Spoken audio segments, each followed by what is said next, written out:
It's what's really interesting is that when we originally had met to discuss, what kind of topic we wanted to talk about, and you had mentioned burnout, it was one of those things that everybody has heard about workplace burnout. Like everybody knows about it, but absolutely nobody associates it with parenting.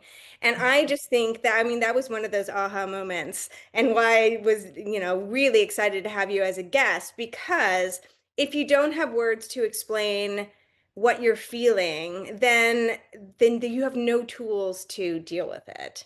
Yeah, yeah. I think really continued distinction upon naming it, right?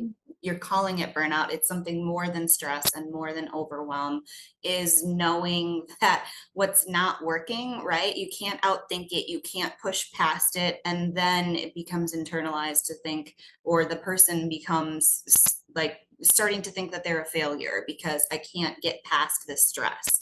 That is a huge red flag for, oh gosh, this may actually be burnout. So that's a signal to the parent or the person experiencing that burnout that, yeah, this might be something that I need to try a different approach for. Yeah. Mm. And in your work, how often do you see burnout tied directly to a parent's dysregulated nervous system rather than just their circumstances?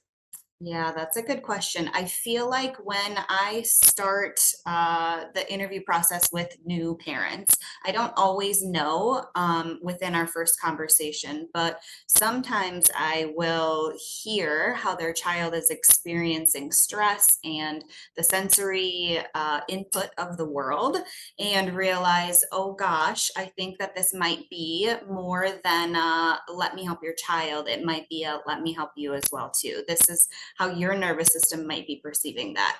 It's really hard to quantify uh, how many parents are in that burnout stage, but I would say anywhere from like a quarter to 50% of the parents that I work with really are in true burnout of some form.